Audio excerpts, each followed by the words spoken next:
Hello everyone, मैं कल्याणी शर्मा आपका स्वागत करती हूँ हमारे चैनल बिजनेस गुरु में। हम लोग आप लोगों के लिए लेकर आए हैं बिजनेस मैनेजमेंट का कंप्लीट स्टडी मटेरियल, जो आपको कॉलेज लेवल, स्कूल लेवल में हेल्प करेगा, जिसमें हम आप लोगों को एक एक टॉपिक विद एक्सप्लेनेशन पढ़ा रहे हैं। तो प्लीज़ चैनल को सब्सक्राइब कीजिए और बेल आइकन ज़रूर प्रेस कीजिए ताकि वीडियो अपडेट्स आपको टाइम टू टाइम मिल जाए और अपनी स्टडी कंटिन्यू करते रहिए। आप लोगों के लिए हम लोग कंटिन्यू कंप्लीट मटेरियल लेकर आएंगे।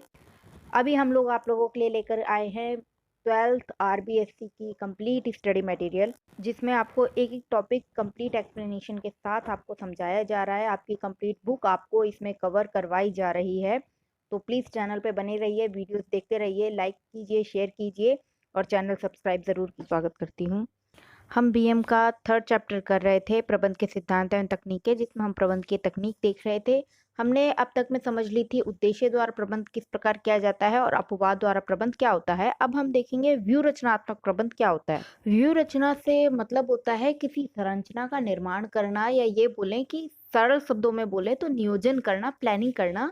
और ये नियोजन पूरे नियंत्रण तक सभी कुछ सम्मिलित करता है। जैसा कि हमने लास्ट चैप्टर में देखा था, हम प्रबंध के कार्यों में 4 प्रमुख कार्य करते हैं, जिनमें नियोजन, निर्देशन, समन्वय और नियंत्रण।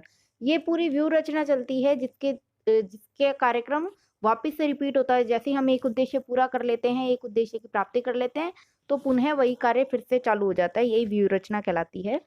तो व्यू रचना संगठन के उद्देश्यों की प्राप्ति हेतु आंतरिक और बाह्य घटकों को ध्यान में रखते हुए विभिन्न क्रियाओं के स्वरूप का निर्धारण करना ही व्यू रचना कहलाती है। यानी पूरा स्ट्रक्चर तैयार करना, हम किस प्रकार से क्या कार्य करेंगे, किस प्रकार से क्या कार्य किया जाएगा, कौन कौन से संसाधन जुटाए जाएंगे, कौन से संसाधन कहाँ स्थापित किए जाएंगे।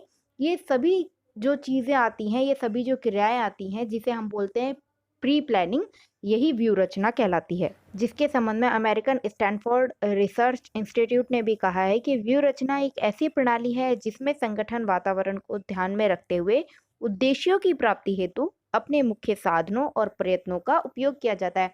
यानी वो क्रियाएं जो हमने की हैं, जिसमें नियोजन भी करा है, हमने निर्देशन भी किया है, हमने संगठन भी किया है, समन्वय भी किया है, नियंत्रण भी किया है, मूल्यांकन भी किया है, तो ये सभी क्रियाएं व्यू रचना में ही सम्मिलित होती हैं।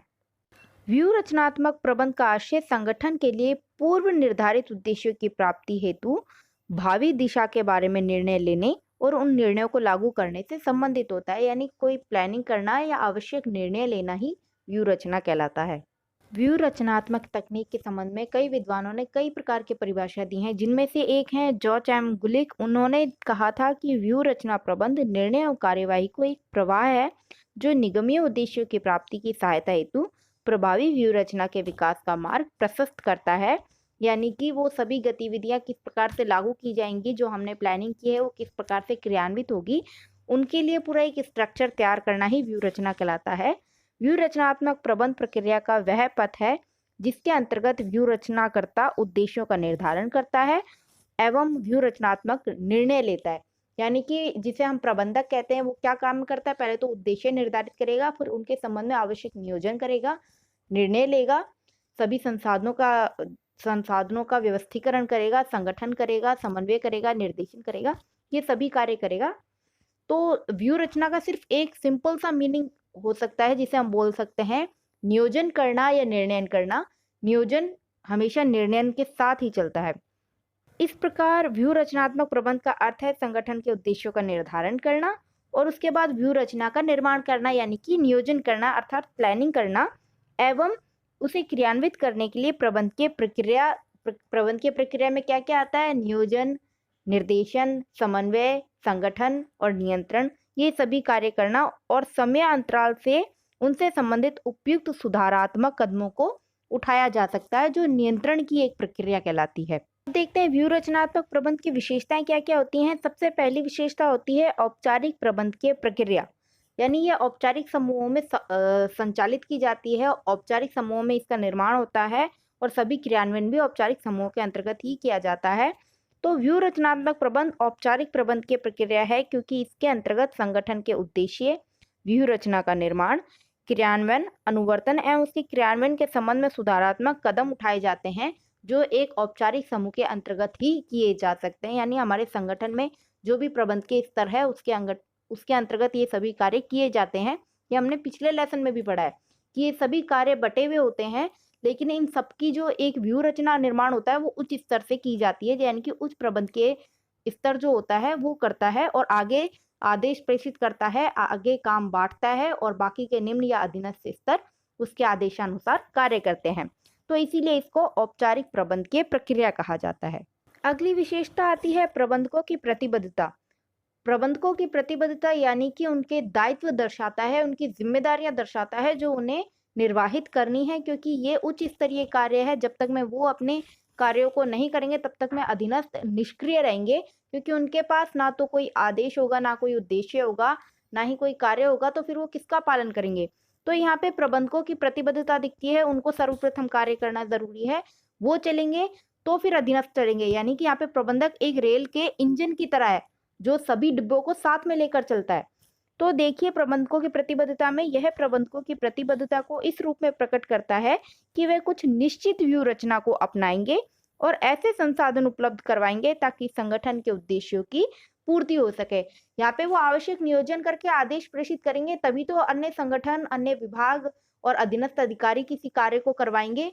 वो आगे दायित्वों का और अधिकारों का प्रवाह तभी तो करेंगे जब कोई उद्देश्य निर्धारित होगा, जब कोई प्लानिंग होगी। जब हमारा कोई उद्देश्य टारगेट ही नहीं होगा तो हम किस प्रकार कार्य करेंगे, एक दिशाहीन कार्य करना हो जाएगा ये। तो यहाँ पे सर्वप्रथम दायित्व प्रबंधकों का आ जाता है। अब तीसरा है व्यवस्थित प्रक्रिया। यह एक व्यवस्थित प्रक्रिया है क्योंकि संगठन के पूर्व निर्धारित उद्देश्यों की प्राप्ति के लिए तर्क संगत एवं क्रमबद्ध कदमों का उपयोग किया जाता है, जैसे वातावरण का विश्लेषण करना, उद्देश्यों का निर्धारण करना, व्यूह रचना का निर्माण करना, उसका क्रियान्वयन करवाना, मूल्यांकन करना और अनुवर्तन करना। हमने पिछले चैप्टर में भी यही पढ़ा था कि ये सभी क्रियाएं क्रमबद्ध रूप में चलती हैं, एक के बाद एक चलेगी। जब हम नियोजन करेंगे, प्लानिंग करेंगे, तो उसके बाद में हम संगठन करेंगे, फिर हम उसका निर्देशन करेंगे, उनमें समन्वय स्थापित करेंगे और सभी क्रियाएं होने के बाद में हम आखिर में मूल्यांकन करेंगे और नियंत्रण संबंधी गतिविधियां अपनाएंगे। तो ये पूरा एक व्यवस्थित क्रम है जो सुचारू रूप से चलेगा। तो सबसे पहले तो हमें नियोजन ही करना पड़ेगा, हमें व्यू रचना निर्माण करनी पड़ेगी। जब तक व्यू रचना का निर्माण नहीं होता है तब तक में बाकी जो अधीनस्थ हैं वो निष्क्रिय रहेंगे, क्योंकि आदेश प्रेषित नहीं होंगे, उद्देश्य निर्धारित नहीं है, तो हम किस संबंध में कार्य करें, हम किस दिशा में कार्य करें। ये तो दिशा विहीन व्यक्ति का कहीं भी भटकने लायक मार्ग हो जाता है। जैसे समुद्र में बैठा व्यक्ति ये नहीं समझ पाता वो किस दिशा में जा रहा है, वो किस तरफ जा रहा है, कहाँ पे किनारा है। वही हाल यहाँ पे व्यू रचना के अभाव में होता है, उद्देश्यों के अभाव में होता है।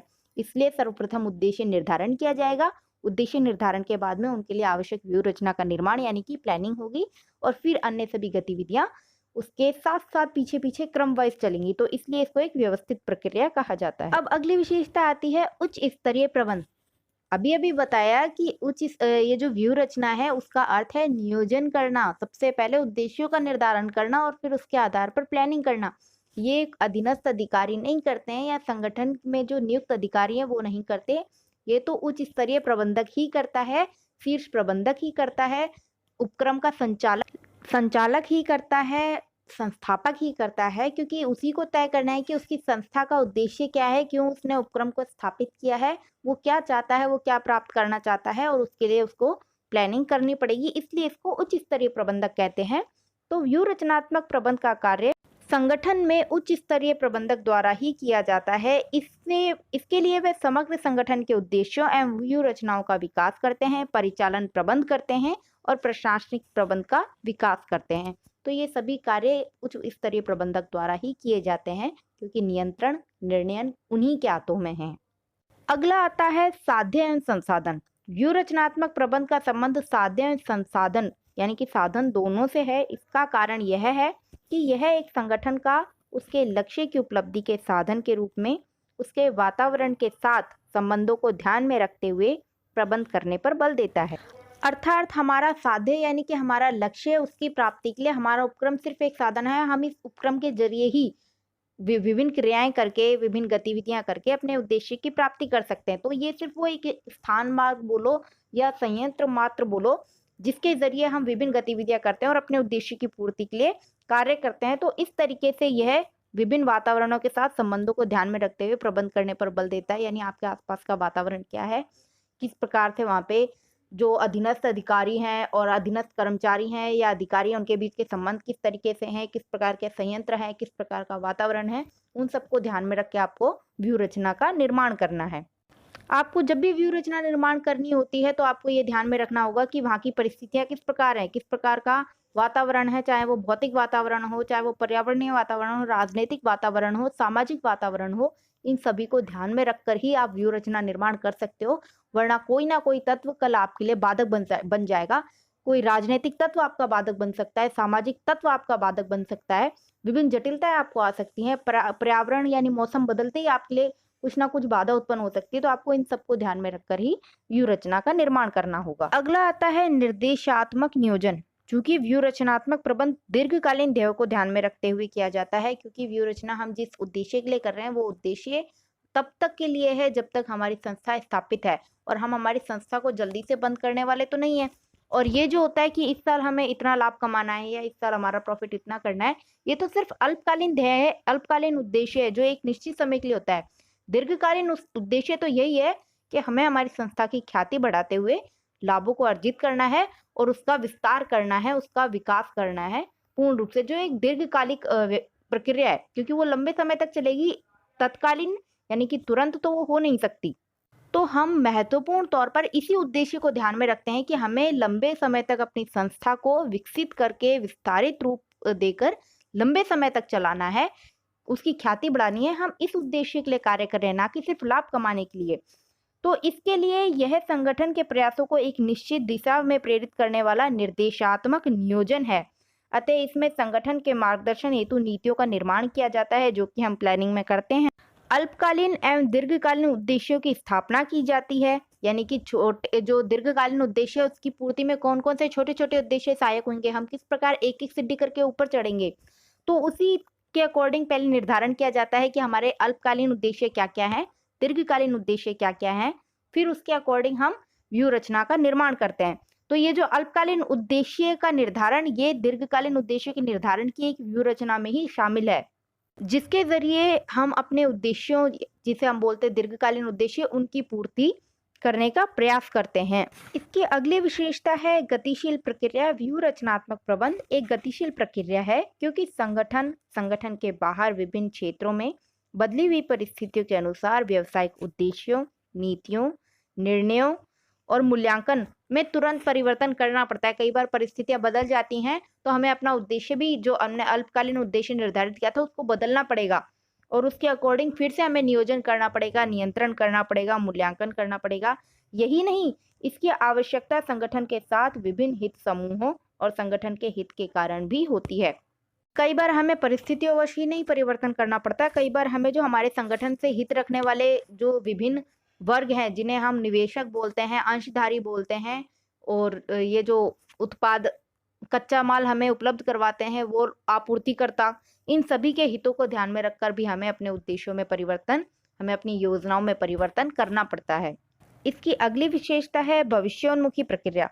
व्यू रचनात्मक प्रबंध भविष्योन्मुखी प्रक्रिया है, क्योंकि इसके अंतर्गत भावी घटनाओं, अवसरों, चुनौतियों और खतरों का अनुमान लगाया जाता है तथा उनके अनुरूप आवश्यक नियोजन भी किया जाता है, व्यू रचना का निर्माण भी किया जाता है और उनका क्रियान्वयन भी किया जाता है, ताकि पूर्व में ही हम सुनिश्चित रहें कि भविष्य में यदि कोई घटना घटित हो तो हम उसके लिए कितने सक्षम हैं या उसका सामना करने में हम कितने सक्षम हैं और उससे कितने सुरक्षित हैं, अपने नुकसानों को कितना कम करके हम उस सिचुएशन में भी ज़्यादा से ज़्यादा लाभ उत्पादित कर सकते हैं।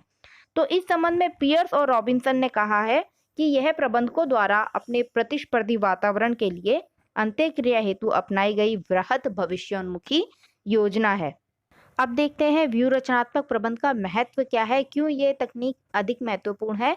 हम जानते हैं कि वर्तमान समय में व्यवसाय की प्रकृति इतनी बढ़ चुकी है, इतना विस्तृत रूप में व्यवसाय किया जाने लगा है कि गलाकाट प्रतिस्पर्धा ने जन्म ले लिया है।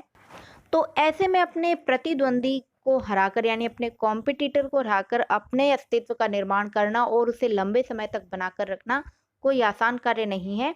इसके लिए व्यू रचनात्मक प्रबंध तकनीक अत्यधिक महत्वपूर्ण होती है, क्योंकि ये व्यू रचनात्मक तकनीक यही कहती है कि आप विभिन्न आशंकाओं का, विभिन्न अवसरों का पूर्वानुमान लगाकर, पूर्व नियोजन करके व्यू रचना बनाकर अपने उद्देश्यों की पूर्ति के लिए कार्य करें।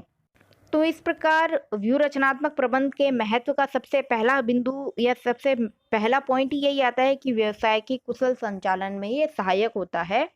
यदि हम प्री प्लानिंग करके चल रहे हैं, यदि हम व्यवस्थित व्यू रचना बनाकर चल रहे हैं, तो कोई भी समस्या हमें बाधित नहीं कर सकती है, कोई भी समस्या हमारी उद्देश्य पूर्ति के मार्ग में बाधक नहीं बन सकती है।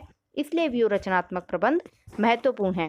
तो व्यू रचनात्मक प्रबंध द्वारा किसी भी व्यवसाय का कुशल संचालन संभव है। इसका कारण यह है कि इस प्रकार के प्रबंध में परिवर्तनों का आसानी से अनुमान लगाया जा सकता है, नए अवसरों का लाभ उठाने के लिए नवाचार किया जा सकता है और भविष्य का अनुमान लगाते हुए व्यावसायिक जोखिमों को कम किया जा सकता है। इसके अतिरिक्त व्यावसायिक अवसरों का लाभ भी उठाया जा सकता है, क्योंकि व्यू रचनात्मक प्रबंध कहता ही यही है कि आप विभिन्न जो परिवर्तन हो सकते हैं या जो संभावित हैं या जो समस्याएं उत्पन्न हो सकती हैं या जो लाभ के अवसर उत्पन्न हो सकते हैं, आप उनका पूर्वानुमान लगा के उनके लिए अभी से योजना बना के रखो और उसका क्रियान्वयन करके चलो, ताकि ज्यादा से ज्यादा प्रतिस्पर्धा के युग में भी आप लाभ उठा सको। अगला महत्व बताता है कि उद्देश्य की स्पष्टता और प्रेरणा। व्यू रचनात्मक प्रबंध की सबसे पहला कार्य यही होता है कि आप उद्देश्यों का निर्धारण करो और वो उद्देश्य दीर्घकालीन और उसके सहायक उद्देश्य यानी कि अल्पकालीन उद्देश्य होने चाहिए। फिर उसके अकॉर्डिंग आप नियोजन करो। तो इस तरीके से हम सबसे पहले उद्देश्य निर्धारित कर रहे हैं, तो हमारे उद्देश्य स्पष्ट हैं और यही उद्देश्य हमें प्रेरणा देते हैं। तो व्यू रचनात्मक प्रबंध के माध्यम से संस्था के कर्मचारियों को संगठन के उद्देश्यों की जानकारी हो जाती है, ताकि वे उनका अनुसरण करके उद्देश्यों की प्राप्ति हेतु प्रेरित हो सकें। इस प्रकार कर्मचारियों को यह ज्ञात हो जाता है कि संस्था उनसे क्या आशा कर रही है और संगठन कहाँ जा रहा है। हमेशा हमारे उद्देश्य ही हमें एक मार्गदर्शक होते हैं हमारे लिए। जब हमें पता है कि हमें ये उद्देश्य हमारे हैं, ये हमें कार्य करने हैं, इनकी प्राप्ति करनी है, तो हम उसके लिए सजग रहेंगे। वो जब हमारे सामने रहेगा या हमारे दिमाग में रहेगा, तो हम बार बार में उसे रिपीट करके उसके लिए कार्य करेंगे।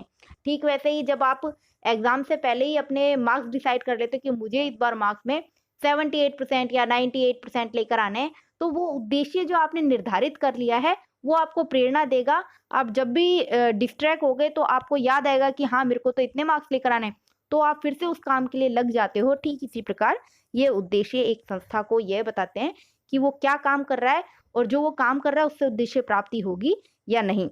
तो यही सब कर्मचारियों को प्रेरित करता है। अगला पॉइंट है वातावरणीय चुनौतियों का सामना व अवसरों का लाभ। व्यू रचनात्मक प्रबंध से प्रबंधक वातावरणीय चुनौतियों का न केवल सामना करने में सक्षम हो जाते हैं, क्योंकि हमने प्री प्लानिंग कर ली है, हमने अनुमान पहले से ही लगा लिया है, तो हमें इस चुनौती से कोई भी खतरा नहीं है, अपितु वह विशेष अवसरों का लाभ उठाने के योग्य भी हो जाता है। इसी प्रकार यह कार्य प्रबंधक को बेहतर प्रबंध करने और वातावरण के साथ निरंतर समायोजन करने में सहायता प्रदान करता है।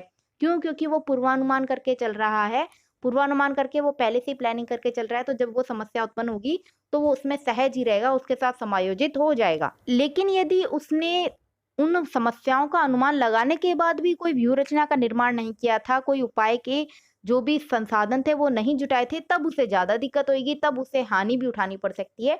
इसीलिए ही व्यू रचनात्मक प्रबंध किसी भी संगठन के उद्देश्यों की प्राप्ति में सहायक होता है। अब आता है सर्वश्रेष्ठ निर्णय में सहायता। जब हमने विभिन्न जो समस्याएं थी या जो लाभ के अवसर थे उनका अनुमान लगा लिया, तो हम उनके लिए डाटा संग्रहित करते हैं, सूचनाएं एकत्रित करते हैं, जिससे हमें सहायता मिलती है बेहतर निर्णय या डिसीजन लेने के लिए। बेहतर जो भी हम आवश्यक निर्णय लेंगे, जो भी संसाधन जुटाएंगे, उनके लिए ये हमें बहुत ज़्यादा सहायता प्रदान करता है। तो देखिए कौन कौन से हम लोगों को सहायता प्राप्त होती है।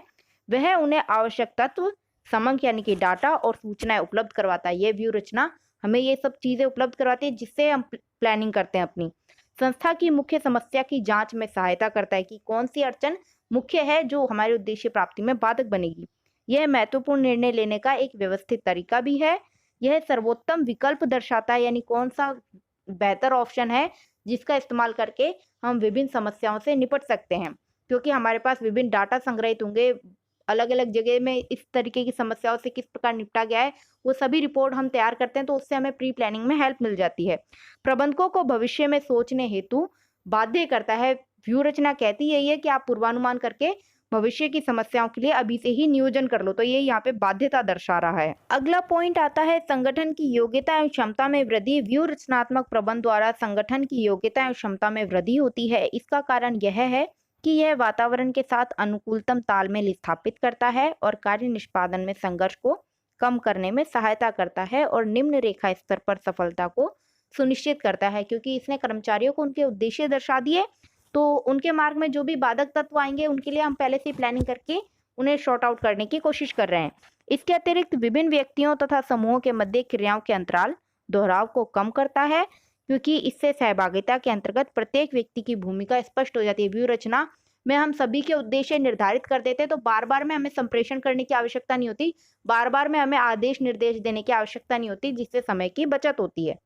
इसके बाद अगला आता है कर्मचारी अभिप्रेरणा में सुधार। व्यू रचनात्मक प्रबंध द्वारा व्यू रचनात्मक नियोजन में निहित आवश्यक कदमों में उद्देश्य और लक्ष्यों का स्पष्टीकरण हो जाता है। निहित उत्पादकता पुरस्कार संबंधों की कर्मचारियों द्वारा प्रशंसा की जाती है। इन सब के परिणाम स्वरूप कर्मचारी अभिप्रेरित हो रहे हैं, क्योंकि जो भी हमारी उत्पादक क्षमता है वो इस पर निर्भर कर रही है कि हमने क्या प्लानिंग की है, हमारे उद्देश्य क्या है, और ये उद्देश्य जब स्पष्ट होते हैं तो कर्मचारी स्वतः ही अभिप्रेरित होते रहते हैं। इसके बाद में अगला आता है परिवर्तनों में प्रतिरोध की कमी, यानी कि हमें बार बार में परिवर्तन कम करना पड़ता है, और चूंकि ये लोचशील प्रक्रिया है तो परिवर्तन करना भी हो तो उसमें ज़्यादा जटिलता नहीं आती, जैसा कि हमें उद्देश्यों द्वारा प्रबंध वाली तकनीक में लोचशीलता के अभाव में दिक्कत आती थी। तो व्यू रचनात्मक प्रबंध परिवर्तनों के प्रतिरोध में कमी लाता है, क्योंकि वह कर्मचारियों को सहभागिता प्रदान कर उनकी भ्रांतियों, अफवाहों, मिथ्या धारणाओं को दूर करता है और उनसे विचार विमर्श भी करता है। आर्थिक प्रेरणा भी देता है। आर्थिक प्रेरणा में उनको बोनस देना, पुरस्कार देना वगैरह वगैरह। उचित परिवर्तन के लाभ भी बताता है, यानी कि जो चेंजेस हमने तकनीक में किए हैं उससे क्या प्रॉफिट होगा और उससे क्या इनके उद्देश्यों की पूर्ति में सहायता होगी, उससे कर्मचारी अभिप्रेरित होंगे। और प्रतिस्पर्धी भावना का विकास कर परिवर्तनों को आसानी से लागू भी कर देता है। तो इस प्रकार से हम व्यू रचनात्मक तकनीक का उपयोग कर विभिन्न उद्देश्यों की पूर्ति कर सकते हैं। इसे सर्वश्रेष्ठ इसलिए माना जाता है क्योंकि इसमें लोचशीलता पूर्णतः पाई जाती है, जबकि उद्देश्यों द्वारा प्रबंध में लोचशीलता का अभाव होता है और अपवाह द्वारा प्रबंध वो किसी अपवाद के घटित होने पर ही काम आएगा, अन्यथा वो निष्फल हो जाता है। तो यहाँ पे व्यू रचनात्मक प्रबंध जब हम करके चलते हैं, प्री प्लानिंग हम करके चलते हैं, तो विभिन्न अवसरों का लाभ उठाकर हम अपने लाभों को ज़्यादा से ज़्यादा बढ़ा सकते हैं। तो इस प्रकार से आपकी तकनीक के टॉपिक में आपके सिलेबस में 3 ही तकनीक बताई गई हैं: उद्देश्य द्वारा प्रबंध, अपवाद द्वारा प्रबंध और व्यू रचनात्मक प्रबंध। इनमें से निबंधात्मक क्वेश्चन भी बन जाते हैं, बड़े क्वेश्चन भी बनते हैं, तो इनकी पूरा का पूरी प्रैक्टिस करके चलो। तो आज का टॉपिक अपना यहीं पे कंप्लीट होता है। अगली वीडियो में हम लोग आगे की स्टडी कंटिन्यू रखेंगे, तो चैनल पे बने रहिए, वीडियो लाइक कीजिए, शेयर कीजिए और चैनल सब्सक्राइब ज़रूर करते जाइएगा। बेल आइकन ज़रूर प्रेस कर लेना ताकि आपको वीडियो अपडेट्स मिल जाएँ। और कोई भी क्वेश्चन अगर आपको आपके माइंड में लगता है या कोई डाउट लगता है तो वो आप कमेंट बॉक्स में पूछ सकते हैं, आपको डेफिनेटली आंसर किया जाएगा।